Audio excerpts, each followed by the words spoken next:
Hello बच्चों, last lecture तक हमने पढ़ा था what are the types of matrices, introduction to the matrices.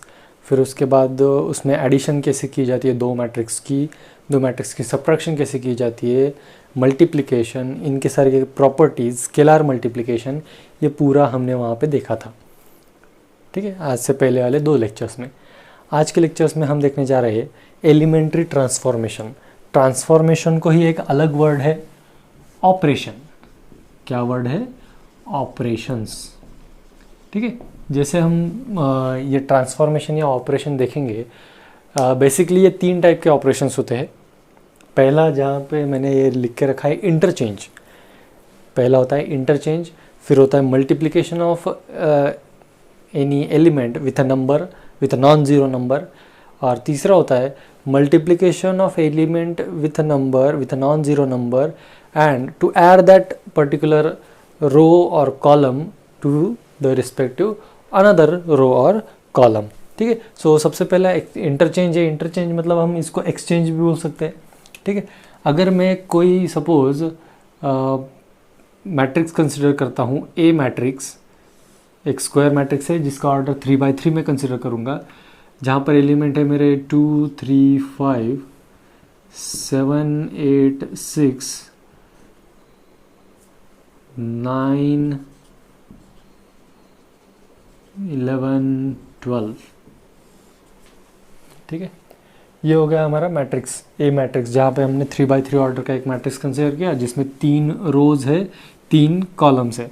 ठीक है, अब यहाँ पर इंटरचेंज करना, interchange between rows and columns, rows और कॉलम्स में हम इंटरचेंज करेंगे। मतलब जैसे कि पहले लेक्चर में मैंने आपको बताया था कि ये जो रो होती है, ये होती है R1 रो, ये होती है R2, ये होती है R3।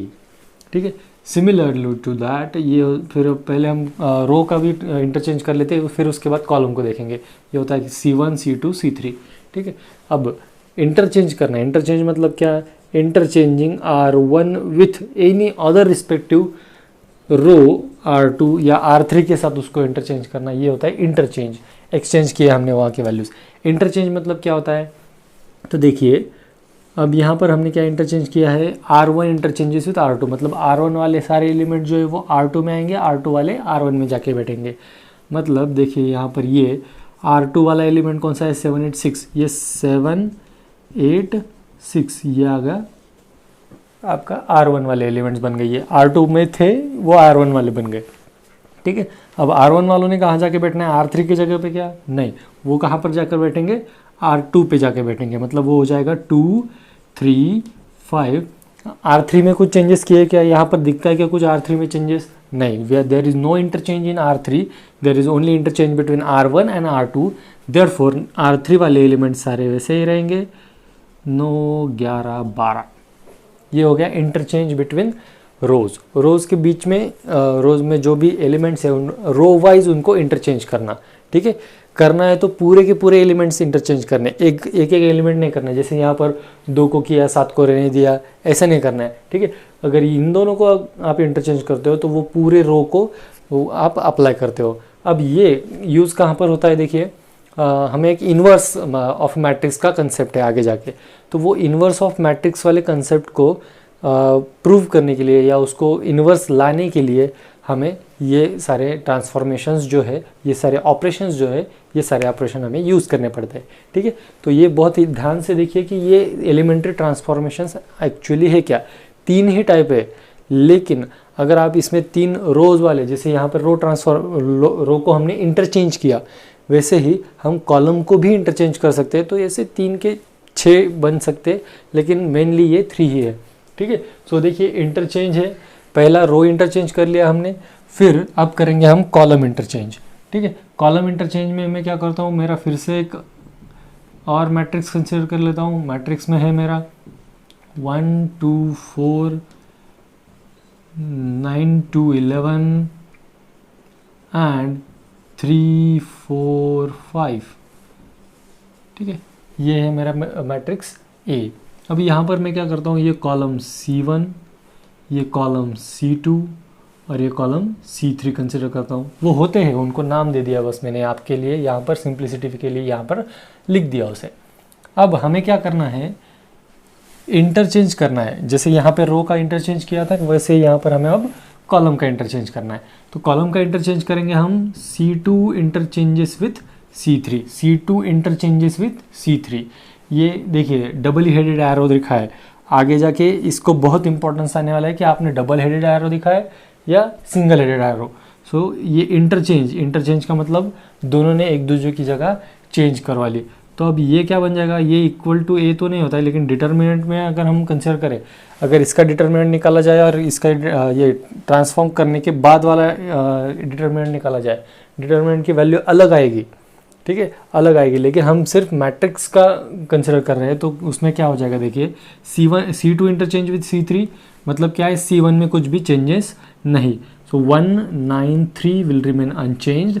नाउ C3 वाले एलिमेंट बनेंगे C2 वाले और C2 वाले बनेंगे C3 वाले। सो 4 11 5 and that C2 will become C3 elements 2 2 4।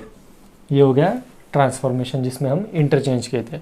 अब ये आया कहाँ से, तो समझो मेरे पास अभी कुछ लीनियर इक्वेशंस है। जैसे पहले भी कहा था मैंने कि ये मैट्रिक्स का कंसेप्ट आया क्यों, क्योंकि हमें एक प्रॉपर तरीके से लीनियर इक्वेशंस जो है वो लीनियर इक्वेशंस हमें सॉल्व करने हैं, इसलिए।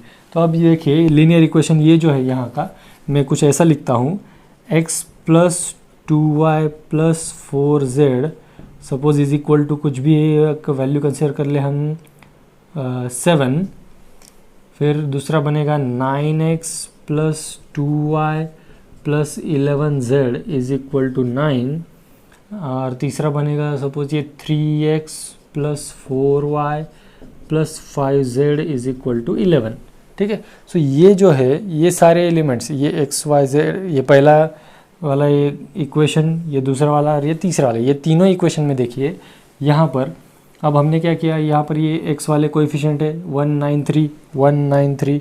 अब उसके बाद ये 2 2 4 देखिए 2 2 4 y वाले कोएफिशिएंट है और 4 11 5 ये z वाले कोएफिशिएंट्स है, ठीक है। अब हमने कॉलम को इंटरचेंज कर दिया। कॉलम को इंटरचेंज करना मतलब क्या, y की वैल्यू z की जगह पे, z की वैल्यू y की जगह पे आना, ठीक है।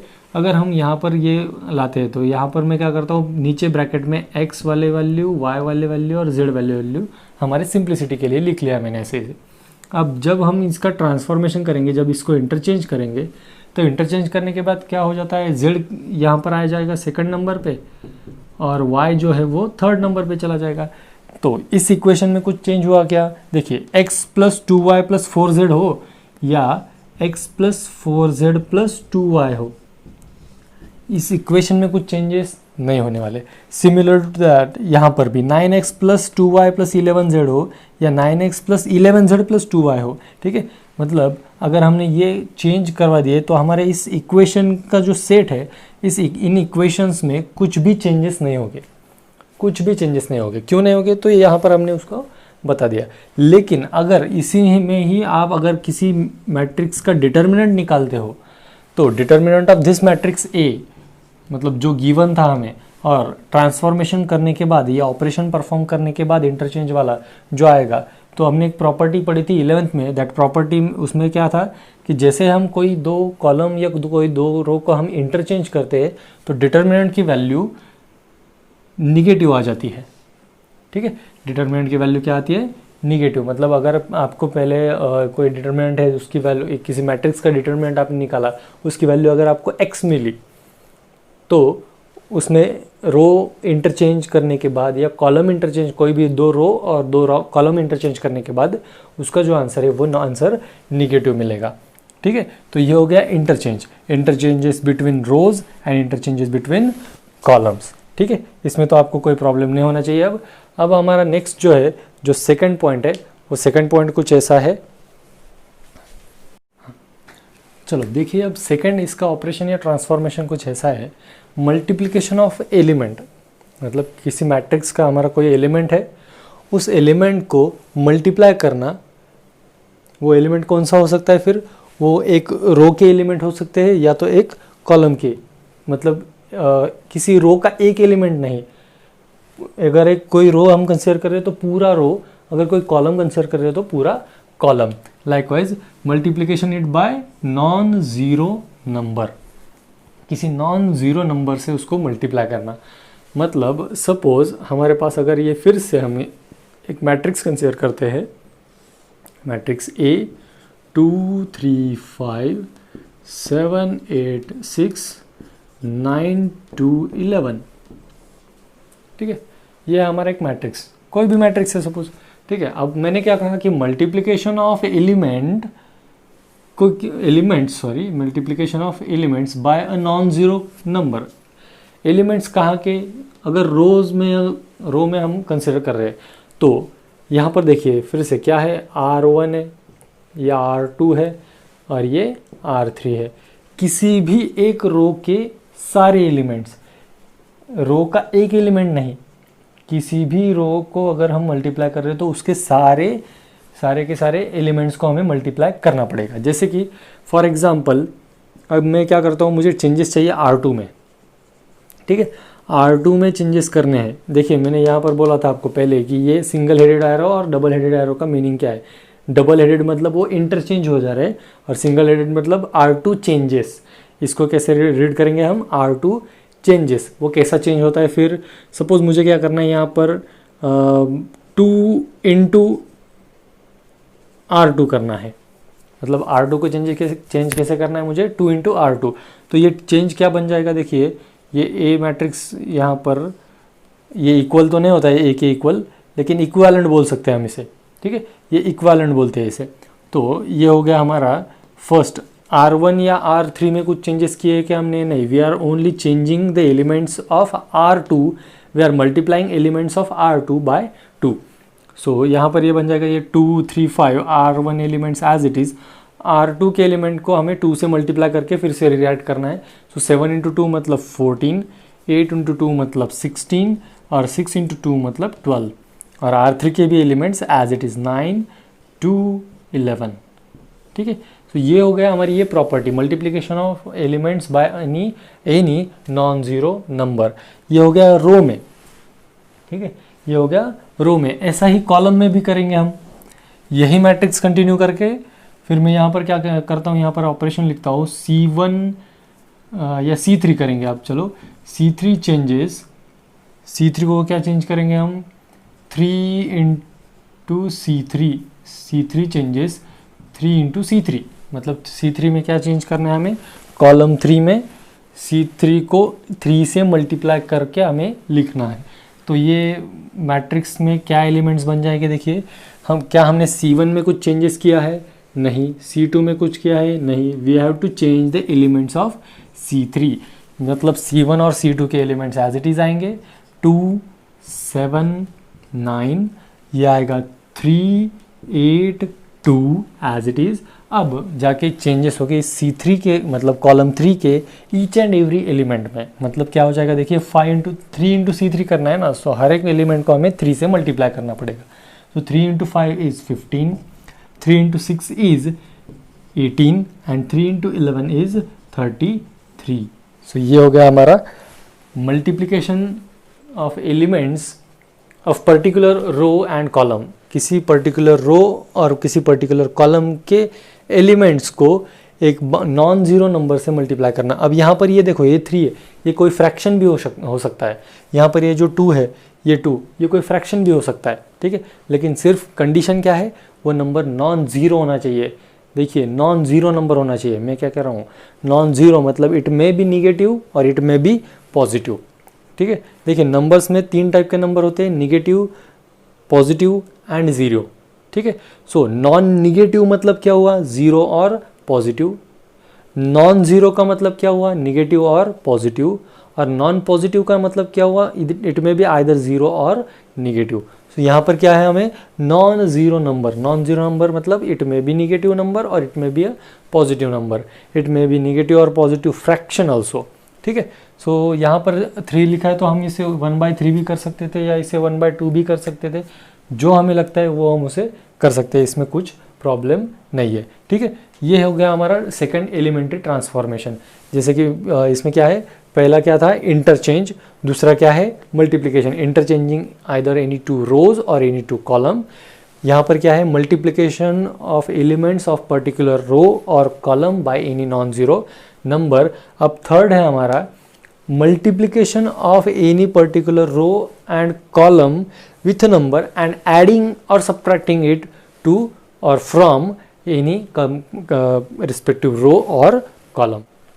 चलिए देखते थर्ड हमारा ट्रांसफॉर्मेशन है, थर्ड ऑपरेशन, जिसमें क्या है, addition of any two rows और columns by multiplying their corresponding elements of rose and columns. मतलब इसके लिए फिर से हम एक बाय एन एग्जाम्पल इसको प्रूव करते हैं, या बाय एन एग्जाम्पल हम इसको देखेंगे। 2 4 5 7 8 6 9 2 11, ये एक है हमारा मैट्रिक्स। अब इस प्रॉपर्टी में मैंने क्या कहा, एडिशन और सब्ट्रैक्शन, ठीक है। तो पहले हम एडिशन करते हैं, addition of any two rows और कॉलम्स, मतलब टू रोज और कॉलम्स मतलब उनके करस्पॉन्डिंग एलिमेंट्स में ये एडिशन या सब्ट्रैक्शन होगी, ठीक है। मतलब अगर 2 और 7, मतलब ये देखो पहले हम रोज का करेंगे, रो ट्रांसफॉर्मेशन के लिए जाएंगे हम। तो R1 R2 में सपोज हमें एडिशन करनी है या सब्ट्रैक्शन करनी है, ठीक है। तो वो कैसे करते हैं, by multiplying any other element, किसी भी अदर रो के एलिमेंट्स को मल्टीप्लाई करने के बाद, मतलब इसके पहले वाला सेकंड जो प्रॉपर्टी किया था, सेकंड प्रॉपर्टी में क्या था, किसी एक रो को बस हमें मल्टीप्लाई करना है और उसी रो को हम चेंज कर रहे थे। सपोज R2 में अगर हमें चेंजेस चाहिए तो R2 को ही मल्टीप्लाई कर रहे थे, लेकिन अब ये क्या है, सपोज R1 में मतलब चेंज मल्टीप्लाई करना एक को, लेकिन उसको ऐड या सब्ट्रैक्ट करना दूसरे में से। देखिए फॉर एग्जांपल मैं यहाँ पर ऑपरेशन लिखता हूँ, चेंजिंग R1 चेंजेस, R1 कैसे चेंज हो रहा है, R1 प्लस 2 इंटू R2, मतलब ये जो हो गया, ये हो गया टेम्पररी, ये परमानेंट मल्टीप्लिकेशन नहीं है। परमानेंट मल्टीप्लिकेशन मतलब क्या है, इसके पहले जो हुआ था, जो सेकंड नंबर में था, सेकंड वाला ट्रांसफॉर्मेशन था, क्या था उसमें, R2 चेंजेस 2 इंटू R2, ठीक है। या कॉलम में देखा जाए तो C3 चेंजेस 3 इंटू C3। सो वो हम जिस कॉलम में हमें चेंज करना था उसी कॉलम को हम मल्टीप्लाई कर देते, या जिस रो को हमें चेंज करना था उसी रो को हम मल्टीप्लाई करते थे। लेकिन यहाँ पर क्या है, हमें चेंज करना है किसी और में और हम मल्टीप्लाई कर रहे हैं किसी और को, ठीक है। तो ये हो गया यहाँ पर। तो देखिए R1 को हमें अगर चेंज करना है, R1 प्लस 2 इंटू R2, तो सबसे पहले मैट्रिक्स में देखिए R2 और R3 तो सेम रहने वाले हैं, क्योंकि यहाँ पर हमने क्या है, यहाँ पर दिख रहा है आपको कि 2 इंटू R2 है, लेकिन ये 2 into R2 in addition of R1 है, और चेंज कौन हो रहा है, R1 चेंज हो रहा है। इसलिए ये चेंजेस जो है, ये चेंजेस R2 के मल्टीप्लिकेशन वाले जो चेंजेस है वो यहाँ पर लिखेंगे क्या हम, तो नहीं लिखेंगे, ठीक है। क्यों नहीं लिखेंगे, क्योंकि चेंज हो रहा है R1 में, मल्टीप्लाई कर रहे हैं R2 को, ठीक है। इसलिए हम R2 में चेंजेस नहीं लिखेंगे। तो देखिए यहाँ पर फिर मैं क्या करता हूँ, R2 और R3 को एज इट इज़ लिख लेता हूँ। मतलब ये 7 8 6 9 2 11, ये एज इट इज़, ठीक है, ये एज इट इज़ लिख दिया। अब R1 में चेंजेस करने हैं, R1 में क्या चेंजेस करने हैं, R1 plus 2 into R2, R1 है 2 इंटू R2 का एलिमेंट 7 इंटू 2, मतलब 7 इंटू 2 14, 14 प्लस 2 16, ठीक है।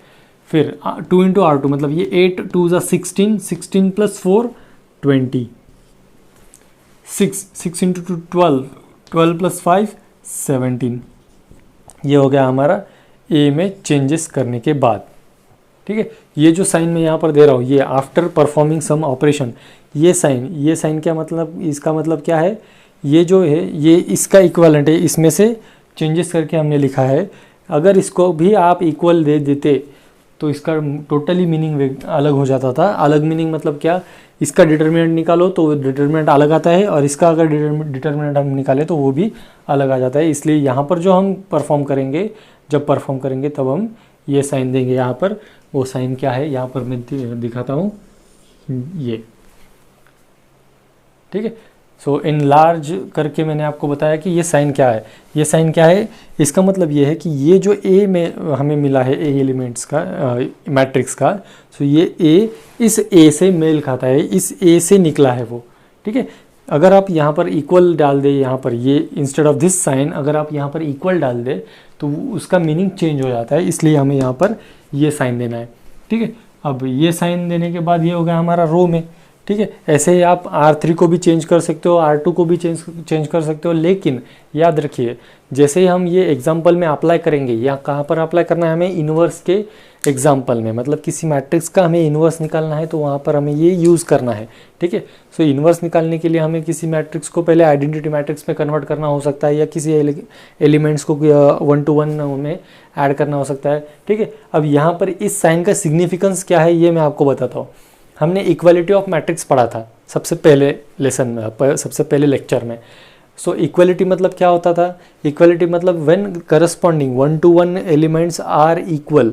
जैसे कि फॉर एग्जांपल यहाँ पर देखिए 7 to 7 ये इक्वल है, 8 to 8 इक्वल है, 6 to 6 मतलब 2 1 place 2 1 place 2 2 place 2 2 place 2 3 place 2 3 place, ये सारे एलिमेंट्स जो है ये सारे एलिमेंट्स 1 to 1 इक्वल हो तो ही मैंने तो बस एक रो के गिना है आपको। मतलब अगर 3/3 का है तो A11 से लेके A33 तक सारे एलिमेंट्स सेम होनी चाहिए, सेम वैल्यू के होने चाहिए, उसमें साइन का भी डिफरेंस ना हो तो वो इक्वल कहलाते हैं। लेकिन यहाँ पर देखिए ये जो एलिमेंट है और आफ्टर परफॉर्मिंग दिस ऑपरेशन ये जो हमारा A आया उसमें देखिए 1 1 प्लेस का एलिमेंट है 2, वाइल यहाँ पर 1 1 प्लेस का एलिमेंट है 16, मतलब यहीं पर वो फेल हो गया इक्वालिटी ऑफ मैट्रिक्स का। इसलिए यहाँ पर जब हम साइन देंगे तो ये साइन इक्वालिटी का नहीं देना है, याद रखो। अगर आप बोर्ड एग्जाम में यहाँ पर इक्वालिटी लिख दो तो वो टोटली रॉन्ग हो जाएगा। ठीक है, क्योंकि ये इक्वल नहीं है। इक्वल क्यों नहीं है तो ये आपके सामने है, देखिए 1 1 प्लेस 1 2 प्लेस और 1 3 प्लेस, ये सारे एलिमेंट यहाँ पर 2 4 5 है, यहाँ पर 16 20 17 है। ठीक है, सो ये इक्वल नहीं होता है, इसको हम इक्वालेंट कह सकते हैं। सो यही ऑपरेशन अब हमें क्या करना है, कॉलम में परफॉर्म करना है। सो कोई भी एक कॉलम पकड़ लो आप, समझो मुझे C2 में चेंजेस करने हैं। C2 changes C2 minus 2 into C1, ये करना है मुझे अभी। अब हमने क्या कहा था, एडिशन और सब्ट्रैक्शन। अब यहाँ पर एडिशन कर ली, वहाँ पर सब्ट्रैक्शन करेंगे। ठीक है, सो सब्ट्रैक्शन में C2 को चेंज करना है हमें C2 माइनस 2 इंटू C1 में। मतलब ये C2 ये C3 है, ये C1 है, किस में चेंजेस होने वाले हैं, C2 में चेंजेस होने वाले हैं। तो C2 के चेंजेस हम देखेंगे यहाँ पर। अब A is equal to C1 में तो कुछ चेंजेस नहीं होने वाले, तो 2 7 9 मैंने एज इट इज़ रख दिया यहाँ पर। C2 में चेंजेस होने वाले हैं अनडाउटेडली, देयरफॉर हम C2 को नहीं लिख रहे, हम सीधा C3 लिख रहे हैं। अब C3 क्या होने वाला है यहाँ पर, 5 6 और ये 11। अब देखिए C2 में चेंजेस करने हैं क्या, C2 minus 2 into C1। C2 का यहाँ पर एलिमेंट है 4, 4 माइनस 2 इंटू 2 मतलब 4 माइनस 4, ये हो गया 0। 8 माइनस 7 इंटू 2 मतलब 8 माइनस 7 टू ज़ा 14, 8 minus 14 is minus 6। 2 minus 2 into 9 मतलब 9 टू ज़ा 18, 2 माइनस 18 इज माइनस 16। सो ऐसे लाइकवाइज हम किसी भी कॉलम को या किसी भी रो को ऐसे रिस्पेक्ट टू किसी उसके अलग करस्पॉन्डिंग, ये वहाँ पर वो करस्पॉन्डिंग एलिमेंट वर्ड क्यों यूज़ किया गया है, क्योंकि 2 को अगर हम कोई सपोज ये रो में ऑपरेशन परफॉर्म कर रहे हैं तो 2 का करस्पॉन्डिंग एलिमेंट मतलब R2 का 7 हो सकता है, और R3 अगर कंसिडर करें तो 9 हो सकता है। 4 कंसिडर करें तो उसका R2 का करस्पॉन्डिंग एलिमेंट 8 या R3 का 2 हो सकता है। R1 में ही 5 अगर कंसिडर करें तो R5 का करस्पॉन्डिंग एलिमेंट 6 या R3 का करें तो 11 हो सकता है। ठीक है, लाइकवाइज अगर कॉलम में हम कंसिडर करें C1 C2 C3, सो अगर हम कॉलम 1 के एलिमेंट्स को कंसिडर करें 2 और उसका C1 माइनस C2 या C1 प्लस C2 या C1 minus C3 C1 plus C3 ऐसा कुछ करना है, वैसे ऑपरेशन अगर परफॉर्म करने हमें, तो 2 का करस्पॉन्डिंग एलिमेंट बनता है 4 C2 के लिए, और C3 का करस्पॉन्डिंग एलिमेंट बनता है 5। ठीक है, सिमिलरली टू दैट 7 के लिए करस्पॉन्डिंग एलिमेंट बनेगा 8 और C2 का एलिमेंट बनेगा, और C3 वाला बनेगा 6। ठीक है, और यहाँ पर इस 9 के लिए कॉलम वाइज अगर हम देखें तो उसका C2 का करस्पॉन्डिंग एलिमेंट बनेगा 2 और C3 का करस्पॉन्डिंग एलिमेंट बनेगा 11। मतलब क्या है, अगर हम कॉलम वाइज चेक करें तो कॉलम का ये वाला एलिमेंट ये इसका करस्पॉन्डिंग हो गया, यहाँ पर ये ये इसका करस्पॉन्डिंग बन गया और ये इसका करस्पॉन्डिंग, ठीक है। रो वाइज भी वैसा ही है। अगर इन रोज़ में कहा जाए तो ये 16, 7 और 9 ये एक दूसरे के करस्पॉन्डिंग हो गए।